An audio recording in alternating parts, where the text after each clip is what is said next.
তো আমি পবিত্র কোরআন হাকিমের একখানা আয়াত তেলাওয়াত করেছি। এই আয়াতে কারিমায় রব্বুল আলামিন বলেন, ইয়া আইয়ুহাল্লাযীনা আমানু কু আনফুসাকুম। এই আয়াতে কারিমা আল্লাহ রব্বুল আলামিন, হে ঈমানদারগণ, আমি আমার আলোচনার প্রারম্ভে একটা কথা বলবো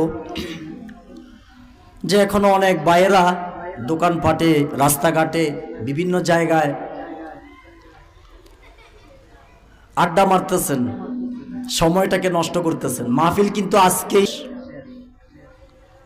ধারাবাহিকভাবে চলতে থাকবে। তো আমরা সময়টাকে নষ্ট না করে বসে যাই। আল্লাহ তাআলা আমাদের সবাইকে সঠিক সমঝ দান করুন, সবাই বলি আমিন। আল্লাহ রাব্বুল আলামিন বলেন, ইয়া আইয়ুহাল্লাযীনা আমানু কু আনফুসাকুম ওয়া আহলিকুম নারা ওয়াকুদুহান নাস ওয়াল হিজারা عليها ملائكة غلاظ شداد لا يعصون الله ما أمرهم ويفعلون ما يؤمرون।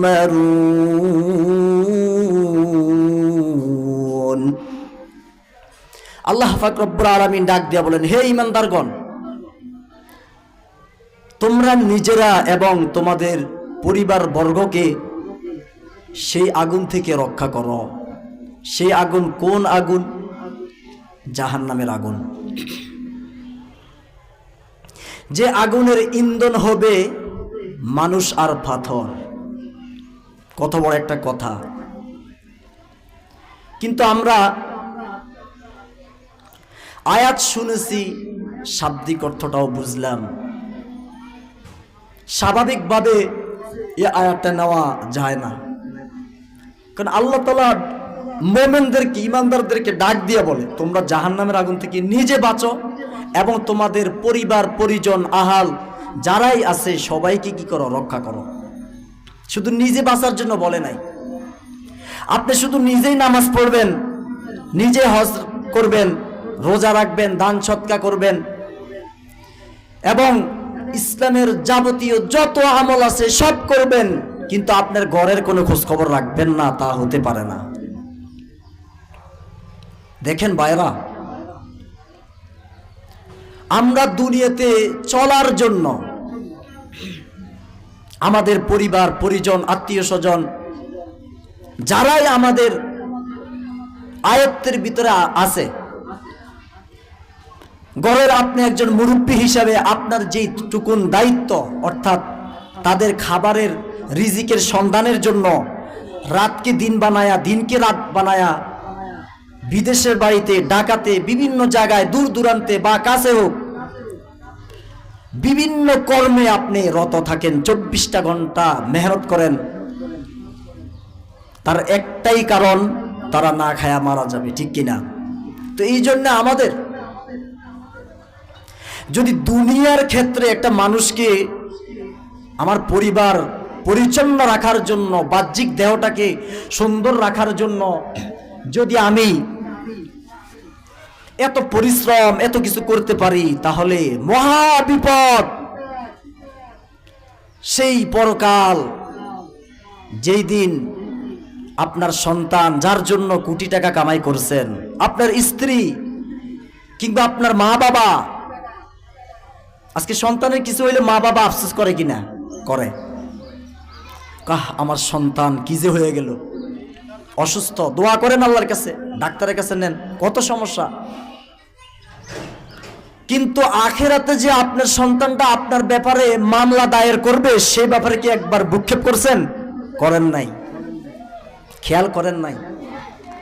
আপনার সন্তান আখিরাতে আপনাকে যে ধরবে, আল্লাহর কাছে নালিশ করবে যে, আল্লাহ, আমার বাবা ভালো কাজ করছে কিন্তু আমাকে করায় নাই, করে নাই, করার জন্য আদেশও করে নাই, তাহলে তো আপনি ধরা খাইয়া যাইবেন। তো পরের অংশে আল্লাহ বলেন আলাইহা মালাইকা গিলাজুন শিদাদুল লা ইয়াসুনাল্লাহ মা আমারহুম ওয়া ইয়াফআলুনা মা ইউমারুন। আলাইহা, সেখানে নিয়োজিত রয়েছে নির্মম হৃদয় কঠোর স্বভাবের ফেরেশতারা, যারা আল্লাহ তাআলার কোনো আদেশের অমান্য করেন না। আল্লাহ তাদেরকে যে আদেশ দেন তারা তাই করেন। কোরআনে কারীম আয়াত কি বুঝলেন? আল্লাহ রাব্বুল ইজ্জত তিনি যে তার ফেরেশতা নিযুক্ত করে রেখেছেন, তাদের হৃদয়ে কোনো দয়া মায়া থাকবে না। আপনি অপরাধ করে দুনিয়া থেকে গেলেন, শাস্তি শুরু হবে, থামবে না। কঠোর স্বভাবের ফেরেশতা, কোরআনে কারীম আয়াত গিলাজুন শিদাদুন, দুইটা শব্দ ভূমিকম্প সৃষ্টি হওয়ার মতো। যে আল্লাহ কি বললো এই কথার মধ্যে? তাহলে আমাদের প্রত্যেকটা পরিবারের প্রত্যেকটা মানুষের বিবেকের মধ্যে প্রশ্ন জাগাতে হবে যে আমি দুনিয়াতে চলার জন্য, তাদেরকে পরিপাটি রাখার জন্য এত কিছু আয়োজন, এত কষ্ট স্বীকার, এত ত্যাগ তিতিক্ষা করে সব কিছু তাদেরকে করে দিলাম সুন্দর, কিন্তু আমি যে পরকালের মহা বিপর্যয়, যে মহা মুসিবতের একটা দিন আসতেছে, কিয়ামত, হাসর নাসর, সেই দিন তারা যে আমার ব্যাপারে মামলা দায়ের করবে, তাদের ব্যাপারে আমি কি একটু কথা বলবো না? দায়িত্ব নিব না? একবারও তো আমরা তা করি না। আমরা প্রতিনিয়ত আল্লাহর অসংখ্য নিয়ামতের ভিতরে ডুবে আছি, কিন্তু আমরা তো ছেলে সন্তান, বিবি, যারাই পরিবারের মধ্যে সদস্য যতজন আছে, কাউকে আজ পর্যন্ত দিনে দাওয়াত দিতেছি না। অনেক মানুষ বলে হুজুর আমি আমার সন্তানকে ভালো মানুষ বানানোর জন্য, মূল যে আপনি তার হাতে একটা জিনিস দিয়ে দিছেন, সে তো গুনাহ থেকে বাঁচতে পারবে না। ইভেন আপনি তার অন্তরে রব্বে কারিমের যে একটা শিক্ষা দেওয়া দরকার ছিল, সেটাও দেন নাই। এখন আপনার কথা শুনবে কি করে? বলে হুজুর মেয়েটা পর্দা মতো চলে না, আমার স্ত্রীও পর্দা মতো চলে না, আমি যে কি অশান্তির মধ্যে আছি হুজুর। এরকম অনেক নালিশ শোনা যায়, কিন্তু পরিবর্তনের মধ্যে নাই। অথচ রাসূল সাল্লাল্লাহু আলাইহি সাল্লামের হাদিস কি বলে? আপনি আপনার সন্তানকে ইসলামের দাওয়াত দিবেন, আপনি লজ্জা পান, আপনি ভয় পান আপনার সন্তানকে, আপনার ঘরের মানুষকে, তাহলে আপনার চাইতে ছোট লোক, নির্লজ্জ, বেহায়া আর কেউ হতে পারে না। কারণ রাসূল সাল্লাল্লাহু আলাইহি সাল্লাম বলেন মান রাআ মিনকুম মুনকারান ফালিয়ুগাইয়িরহু বিয়াদিহি ফাইল্লাম ইস্তাতি' ফাবিলিসানিহি ফাইল্লাম ইস্তাতি' ফাবিকলবিহি ওয়া যালিকা আদআফুল ঈমান। তোমাদের কেউ মন্দ কর্ম দেখলে সে যেন হাত দ্বারা পরিবর্তন করে, যদি এর দ্বারাও যদি সক্ষম না হয় তাহলে তা কথার দ্বারা পরিবর্তন করবে।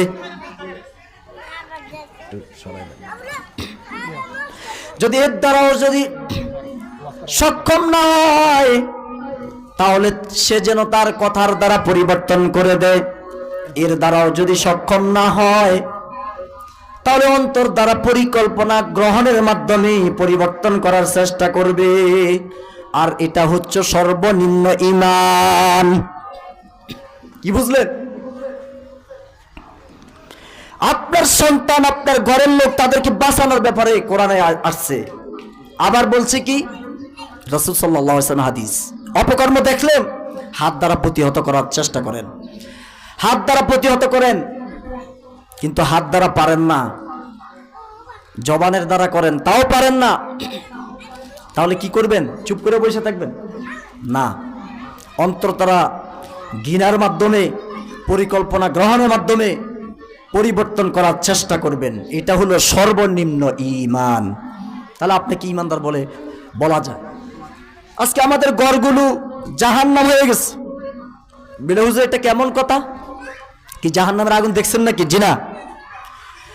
জাহান্নামের যে কামাই আমরা করতেছি, ঘরের মধ্যে পর্দার কোনো পরিবেশ নাই, ঘরের মধ্যে কোনো মানুষ ঢুকে যায়, তার স্ত্রীর সামনে বসে পড়ে, কোনো খোঁজ খবর নাই।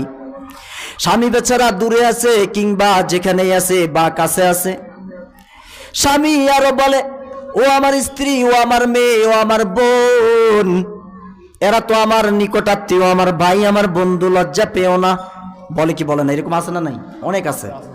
আহা আফসুস, বুঝতেছেন না? না ভাই, পরবর্তীতে সমস্যা যখন দেখা দেয় তখন হুজুরের কাছে মাসলা মাসাইলের জন্য দৌড়াদৌড়ি করেন, তো সাল্লিশ ডাকেন, মামলা হামলার সৃষ্টি হয়ে যায়, হয় কি হয় না? আল্লাহ আল্লাহ আমাদেরকে হেফাজত করেন সকলে, আমিন। আপনার ঘরে আপনার স্ত্রী আছে, আপনার মেয়ে আছে, আপনার বোন আছে, পরপুরুষ ঢুকে গায়ের মাহরাম আর মাহরামের মধ্যে কোনো পার্থক্য থাকে না, অথচ গায়ের মাহরামদের সাথে পর্দা করা ফরজ। ইরে ভাই, আপনি সহজে মানুষকে ঢুকার একটা ব্যবস্থা করে দিলেন, অথচ আল্লাহ রব্বুল আলামিনের ভয় অন্তরে কেন ঢুকাইলেন না? আল্লাহ তো ডাক দিয়ে বলছে কু আনফুসাকুম ওয়া আহলিকুম নারা। ও ভাই, জাহান্নামের আগুন কিন্তু সহ্য করতে পারবো না। ও আমার যুবক ভাইরা, বাবারা, আজকে 5 ওয়াক্ত নামাজ পড়ে, ঘরে পর্দার কোনো খেয়াল নাই, হজ করতে করতে বিদ্যা হয়ে গেছে, সেজদা দিতে দিতে কপালো কালো দাগ পড়ে গেছে, অথচ তার ঘরের মধ্যে পর্দার ঠিক নাই, তার নিজের পর্দার ঠিক নাই।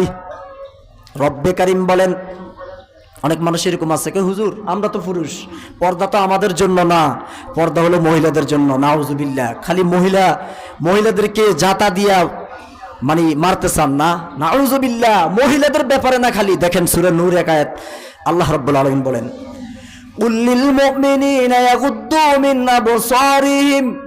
প্রথম আয়াতটা বলছে পুরুষদের জন্য। হে নবী, আপনি বলে দিন, পুরুষ মুমিনদেরকে বলে দেন তারা যেন তাদের দৃষ্টিকে সংযত রাখে এবং তাদের লজ্জাস্থানের হেফাজত করে। প্রথম কার কথা বলছে? পুরুষের কথা।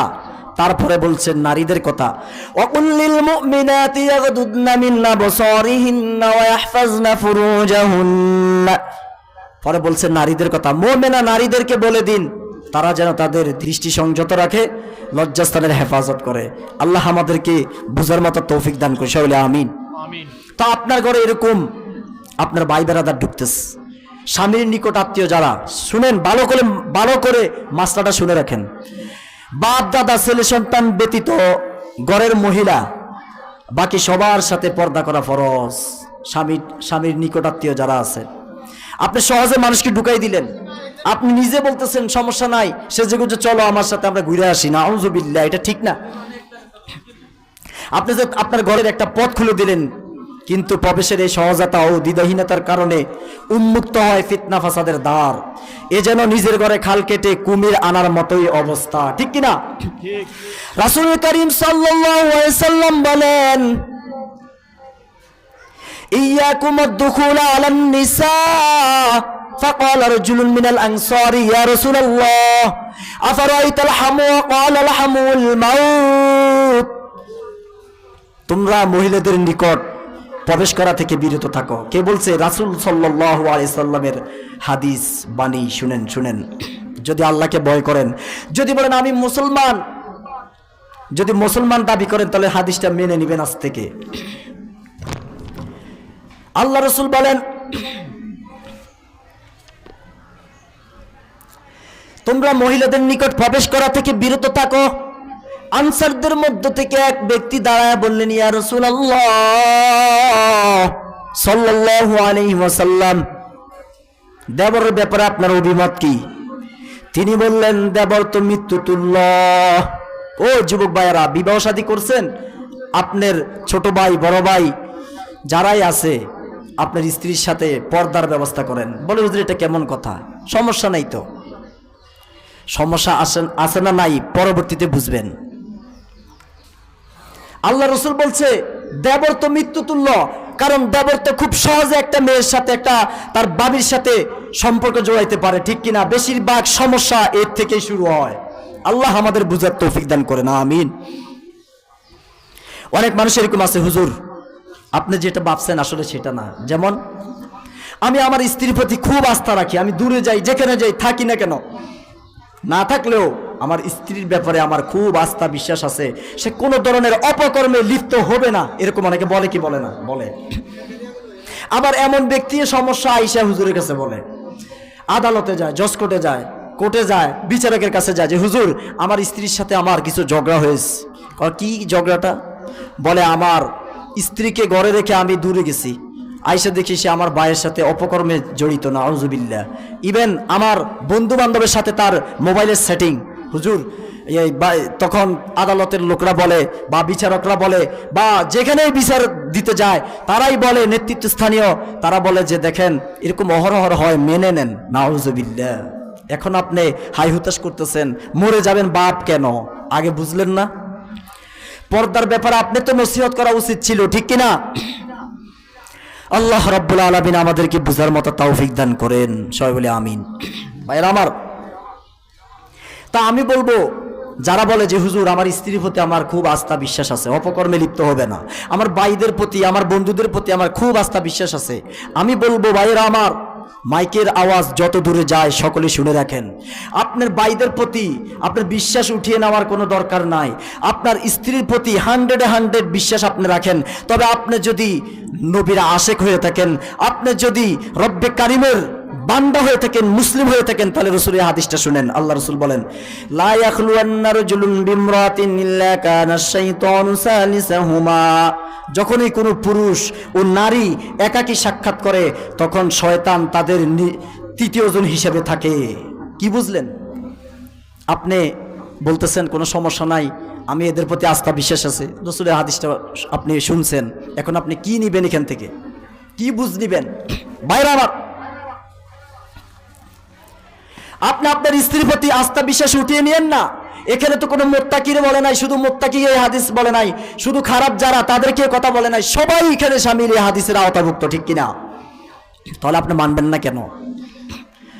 আপনার কোনো কিছু প্রয়োজন হয়েছে রে ভাই, আপনার কোনো কিছু দরকার, আপনি ঘরে নাই, দূরে আছেন, যুবক ভাই, আপনার বন্ধু বান্ধব ছাড়া আর কেউ আপনার পাশে নাই, ঘরে পাঠাইতে হইবে, তাহলে আপনি যান, আপনি কিছু আনতে হবে, আপনি যাওয়ার মতো ব্যবস্থা নাই, এরকম হয় কি হয় না? তাহলে আপনি কি করবেন? আপনি বন্ধুকে পাঠাইলেন, বন্ধু যাও তোমার বাবির নিকটে যাও, অমুক জিনিসটা ঘর থেকে নিয়ে আসো।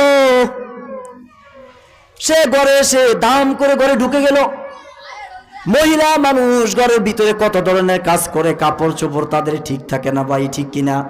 এমন সময় একটা পুরুষ ঘরের ভিতরে ঢুকে গেল, আপনার মহিলার ঘটনাক্রমে কাপড় কুপড় ঠিক নাই, এমন কিছু অঙ্গ দেখে ফেললো, তার কল্পনা শুরু হয়ে গেল। নাউযুবিল্লাহ।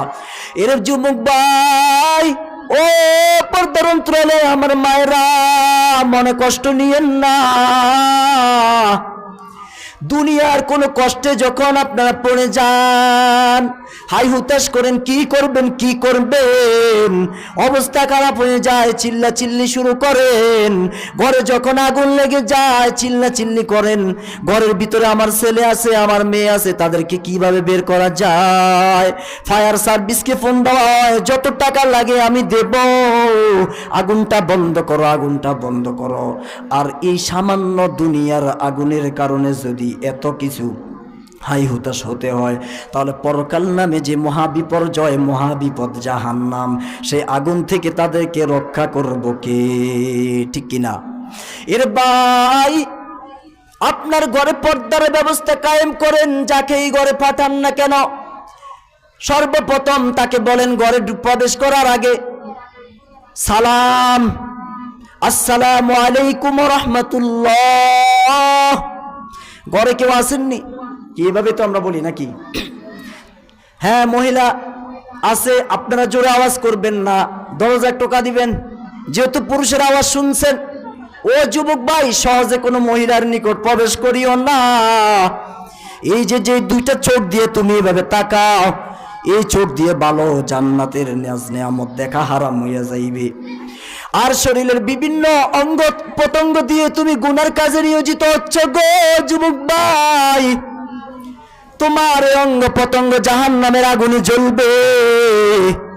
যদি আল্লাহ পাক রব্বুল আলামিনের দেওয়া জাহান্নামকে ভয় করো, তাহলে আজকে মাহফিল থেকে শুনে রাখো, রাসূলের হাদিস থেকে শুনে রাখো, আল্লাহর কালাম থেকে শুনে রাখো, চোখের পর্দা করো, প্রত্যেকটা দেহের পর্দা করো, অঙ্গভঙ্গি করিও না, মানুষের দিকে কুনজরে তাকাইও না, চোখের হেফাজত করো। আল্লাহ রাব্বুল আলামিন সবাইকে জান্নাতের মালিক বানায়া দিবেন।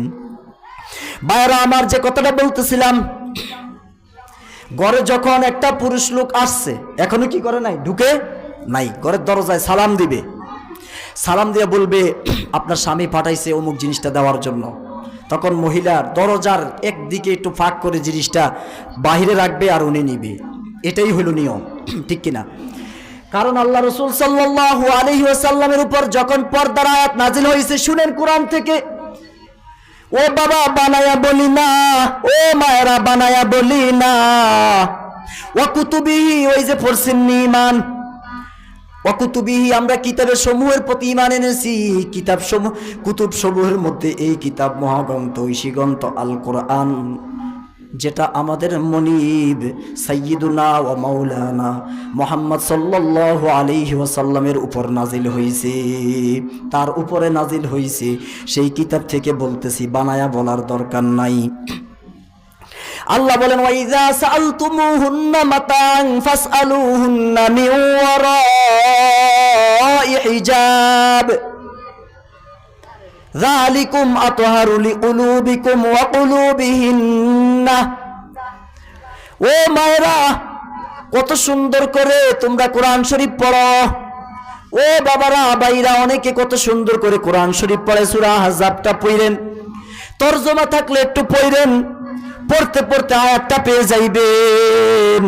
এই আয়াতে আল্লাহ রাব্বুল ইজ্জত তিনি বলেন, ওয়া ইযা সাআলতুমুহুন্না, আর যখন তোমরা তাদের নিকট কিছু চাইবে, অর্থাৎ স্ত্রীদের নিকট, মহিলাদের নিকট কোন দ্রব্য সামগ্রী চাইবা, তখন তোমরা পর্দার পিছন থেকে চাও, পর্দার আড়াল থেকে চাও। কার বাণী? আল্লাহর বাণী। যদি বানায়া বলতাম, কথাটা মেনে নেওয়ার দরকার ছিল না, স্বয়ং আল্লাহ রব্বুল আলামিনের ডিগলার, এই জন্য সবাই মানা ফরজ। আবার আমাদের অনেক বাইরা এরকম আছে, আল্লাহ আপনি হেফাজত করেন, গুস করায়া বিভিন্ন পার্টিতে নিয়ে যায় কিনা ভাই? রাগ করেন না, কেউ নিয়ে যায় না? আহা, আরে আপনি বোরকা পরায় নিয়ে যান, আপনার শালার বিয়া, আপনার সম্বন্ধের বিয়া, কিনা আপনার মেয়ে বোনের বিয়া, যারই বিবাহ হোক না, দাওয়াত আসছে, যাইবেন তো।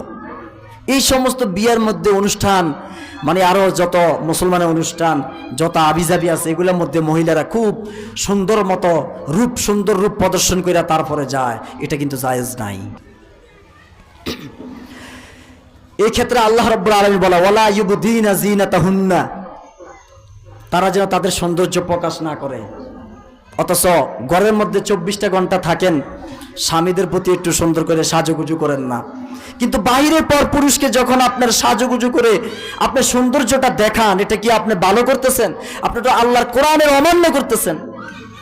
আল্লাহ, গরিব আত্মীয় স্বজন মহিলা আছে, স্বামীর স্বর্ণ অলংকার এগুলো নাই, কথা বলেন ঠিক কিনা? এখানে আওয়াজ করে কিটা? আপনারা আওয়াজ করেন না, বুঝার মতো তৌফিক দান করে সকলে আমিন। আমি যে পয়েন্টগুলো বুঝাইতেছি, আমি আর অল্প কতক্ষণ শেষ করে দিতেছি।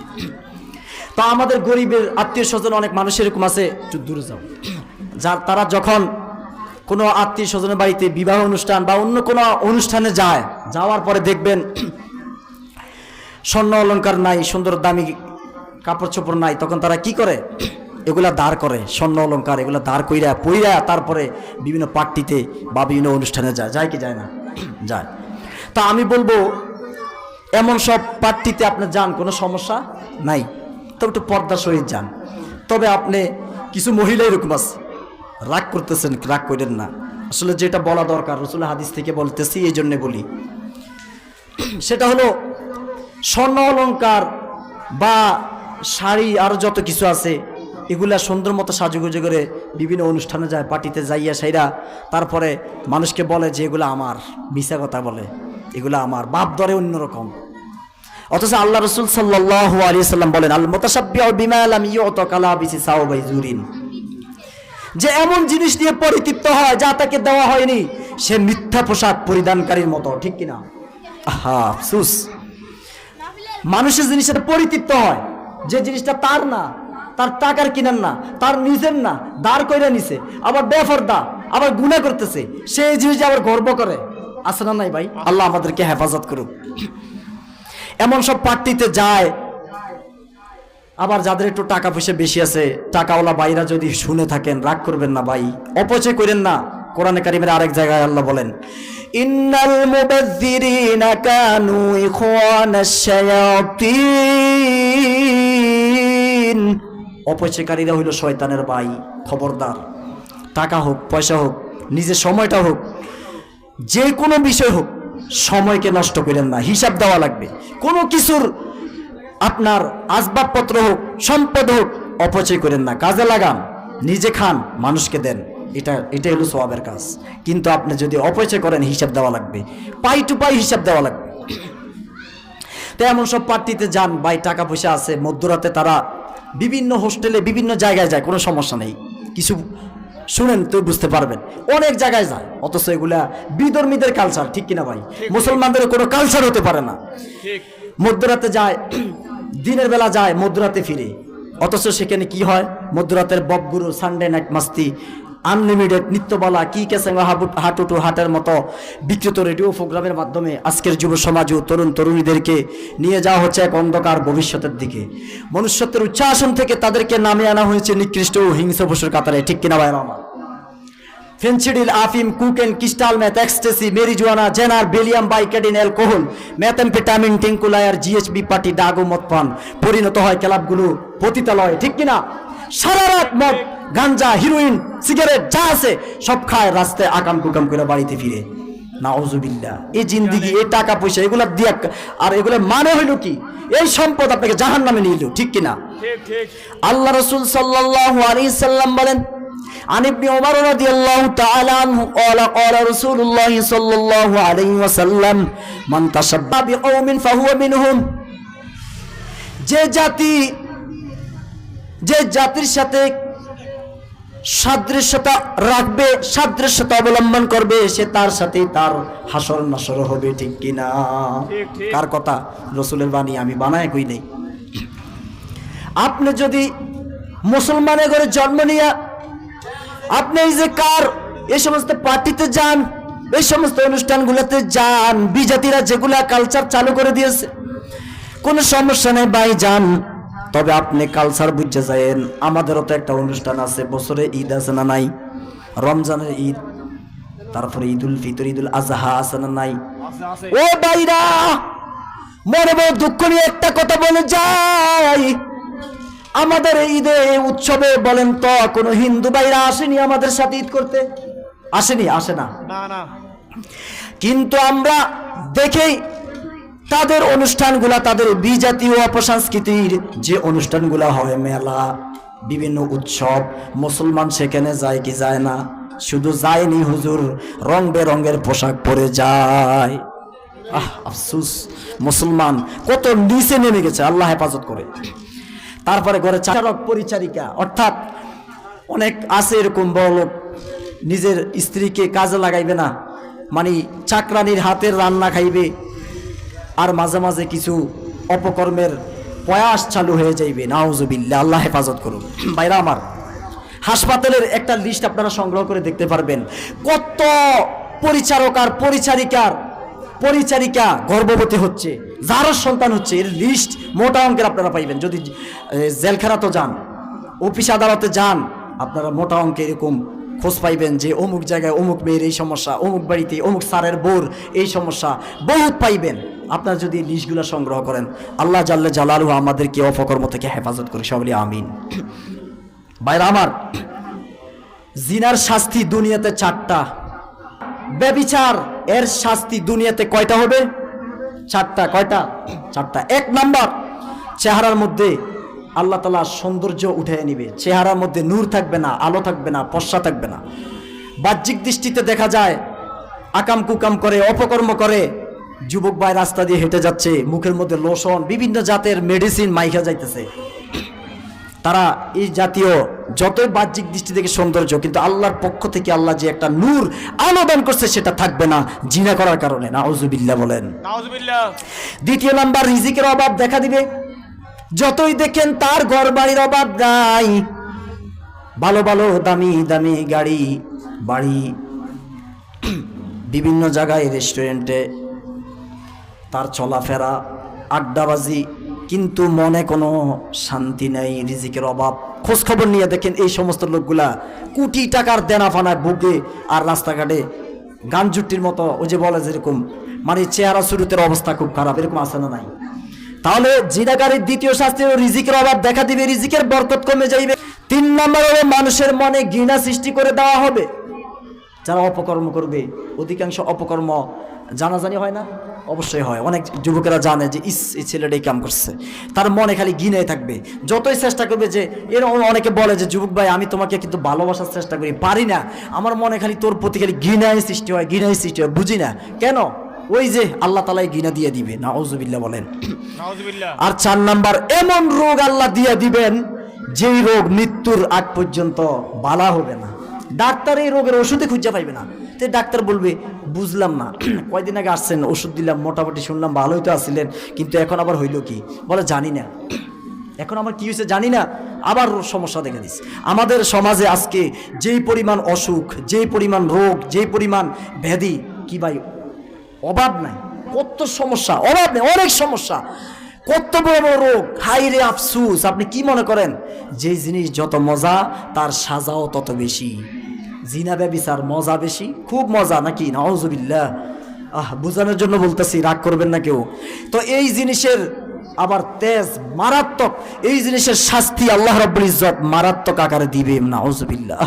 মৃত্যুর সময় চেহারার মধ্যে, এমনি তো চেহারার মধ্যে নূর থাকবে না, মৃত্যুর সময় আমাদেরকে এই সমস্ত অপকর্ম থেকে হেফাজত করুক। তো যাদের বাড়িতে চালক চাকর বাকর আছে, পরিচারক পরিচারিকা, সাবধান ভাইয়েরা, দরকার নাই, আপনার স্ত্রীকে একটু খাটান, কাজ করেন। তো সে আর কি কাজ করে? ঘরের মধ্যে রান্না বাড়ি, আর কি, এর চাইতেও আর বেশি কিছু নাই। আপনি তাকে মানে অবসর দিতে দিতে, আজাইরা খাওয়াইতে খাওয়াইতে তার এমন অবস্থা, বড় বড় রোগ দইরা ফেলাইছে, আছে না? নাই? অনেক সকালবেলা থেকে হাঁটা চলাচল করে, কি হয়েছে? ডায়াবেটিস হইতো না, কি হইব? বহুত ঘরে ঘরে আজকে এই সমস্ত রোগ ব্যাধি। আল্লাহ জাল্লে জালালহু আমাদেরকে হেফাজত করুক। এটা কত বড় মারাত্মক অসুস্থ বানাইছেন আপনি নিজেই। এই দেশি মুরগ আর ফার্মের মুরগা চিনেন তো ভাই? আমাদের ফার্মের মুরগার শক্তি বেশি না দেশি মুরগা? এ ব্রয়লার খাইলে রোগ হয় না দেশি মুরগা খেলে রোগ হয়? ব্রয়লার ইউটিউবে সার্চ দেন, ব্রয়লার খাইলে রোগ বেশি হয়। এটা আরামে থাকতো 24 ঘন্টা দেওয়ালের ভিতরে, ওই মালিকে খাবার সারিকে দেয়, পানি কদ্দুর দেয়, বাস খাইতেছে আর তরতাজা হইতেছে। দেশি মুরগ বাহিরে আফসোস করা, হারি যদি খাঁচার ভিতরে থাকতাম আরামে খাইতাম। আরে না, দেশি মুরগ তুমি ঠিক আছো, চিবাই চাবাই ঘুরো, জঙ্গলে ঘুরো, বিভিন্ন পোক মাকড়, আল্লাহর দাওয়াত, শক্তিশালী জিনিস খাও, তোমার হাড্ডির ভিতরে, তোমার গোস্তের ভিতরে। তো যাই হোক, দেশি মুরগার পাওয়ার বেশি, শক্তি বেশি। আমি উদাহরণ দিতেছি প্রিয় ভাইরা আমার দেশের যে সমস্ত গরিব অসহায় 24 ঘন্টা মেহনতি মানুষগুলা, ট্রাক চালান, সিএনজি চালান, রিক্সা চালান, ভ্যান চালান, যাই করেন, কৃষিকাজ করেন, মজুমদারি, দোকানদারি, চা দোকান, যাই কিছু, মন ছোট করেন না। মুসলমান কোনোদিন মন ছোট করতে নাই। মন ছোট করলে ইমানে কমতি আছে বোঝা যায়। সুতরাং মনকে বড় রাখতে হবে যে আমরাই শক্তিশালী। আদামের গুদামের মতো খায় আর বড় বড় রোগ ব্যাধি, রাস্তা দিয়ে হাঁটতেও পারে না, পেট লইলে উঠতে পারে না, আছে না নাই? চর্বি আর চর্বি, চর্বি কমানোর জন্য ডাক্তার একটা প্রেসক্রিপশন লিখে দেয়, খান এগুলো বৈশা বৈশা, ঠিক কিনা?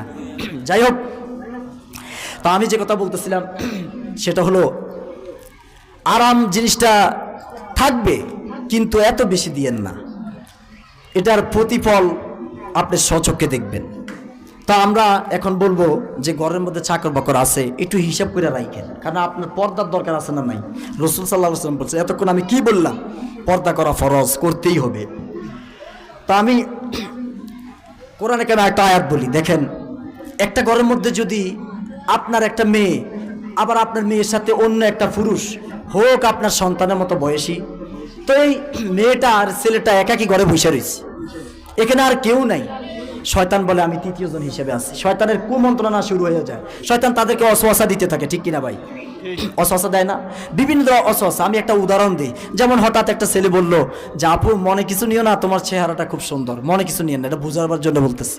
তখন এই মেয়েটে তার মনও একটা ভালোবাসার মানে প্রস্তাব দেওয়ার ব্যাপারে ছিল, কিন্তু সে এতক্ষণ সাহস পায় নাই, সাহসটা পাইয়া গেছে ওই ছেলেটার কথার দ্বারা, শয়তান কাজটা করাই দিল। এই সুযোগটা হইতে হইতে একসময় দেখা যায় ঘরের মেয়েও থাকে না, ছেলেও থাকে না, হিজরত করে ফেলায়, ঠিক কিনা ভাইরা আমার? এই জন্য রাগ করবেন না, অবশেষে তাবিজ তোমার দরকার হয়। এই সমস্ত তাবিজ তোমার কোনো কিছুই আটকায় রাখতে পারবেন না যতক্ষণ পর্যন্ত পর্দার বিধান কায়েম না করেন ঘরের মধ্যে, ঠিক কিনা ভাইরা আমার? হযরত ইউসুফ আলাইহিস সালাম সেই মহিলার ঘরের মধ্যে ছিল, ওই মহিলা ঘরের দরজা লাগাইয়া দিল আর বলল, হযরত ইউসুফ আলাইহিস সালামকে ডাক দিয়ে বলে, এসো তোমার সাথে আমার মনের বাসনা পূর্ণ করি। হযরত ইউসুফ আলাইহিস সালাম বললেন, ওয়ালা মাআদাল্লাহ ইন্নাহু রাব্বি আহসানা মাথওয়াই, নিশ্চয় আমার প্রতিপালক থাকার উত্তম ব্যবস্থা করেছেন। ইন্নাহু লা ইউফলিহুজ জালিমুন, সীমা লঙ্ঘনকারীরা সফল কাম হয় না, জুলুমকারীরা সফল কাম হয় না। ও মায়েরা বাবারা, পায়ে হাত রেখে বলে যায়, যদি আল্লাহ পাক রব্বুল আলামিনের ভয় অন্তরে না ঢুকাইতে পারেন, জাহান্নামের আগুনে জ্বলবেন। কত মারাত্মক আগুন! দুনিয়ার ক্ষয়ক্ষতি, প্রথমে বললাম দুনিয়ার ক্ষয়ক্ষতি সহ্য করতে পারি না, পরকালের আযাব কিভাবে সহ্য করব? ও 9,30,00,000 মাইল উপরে সূর্য, তার তেজ এত বেশি, সে যখন বেশি তেজ দেয়, তাপমাত্রা দেয়, ভিজা জমিটা ফেটে সৌসির হয়ে যায়, ফেটে যায়, ঠিক কিনা? এই শক্ত জমিনের উপর ঘুষি মারলে আপনার হাত ফেটে যাইবে। আবার মুষলধারে বৃষ্টি হইলে পাটা জমিটা নরম হইয়া যায়। ও ভাই, কেন বুঝেন না? বুঝেন না, বুঝের লোক হইয়াও কেন বান করে থাকেন? এত 9,30,00,000 মাইল উপরে সূর্যের তাপ কেউ সহ্য করতে পারি না, পানির পিপাসা লেগে যায়। খাল বা ক্ষেতের মধ্যে যারা কাজ করে, বাড়ি থেকে ঠান্ডা পানি, ফ্রিজের পানি এনে রাখা দেয়, কাজ করে আর ওই ঠান্ডা পানি খায়। দুনিয়ার রোদের আগুন সহ্য হয় না, পরকালের আযাব কিভাবে সহ্য করবে? রে যুবক ভাইরা, মায়েরা, আজকে মাহফিল সার্থক হয়ে যাইবে। ও যুবক ভাইরা, বাবারা, একটা আমল নিয়ে যাও, কোরআন থেকে এতক্ষণ যা বললাম একটা আমল নিয়ে যাও। হযরত ইউসুফ আলাইহিস সালাম সুবর্ণ সুযোগ পেয়ে কি এতক্ষণ যা আলোচনা করছি, এই কথাগুলো আমলে নেওয়ার মতো তৌফিক দান করে সকলে আমিন। এবং ফার্স্ট টু লাস্ট আখিরি মুনাজাত পর্যন্ত সকলে থাকার চেষ্টা করেন। আল্লাহ আমাদের সবাইকে হেফাজত করে সকলে আমিন। ওয়া আখির দাওয়ানা আলহামদুলিল্লাহি রাব্বিল আলামিন। আসসালামু আলাইকুম ওয়া রাহমাতুল্লাহ।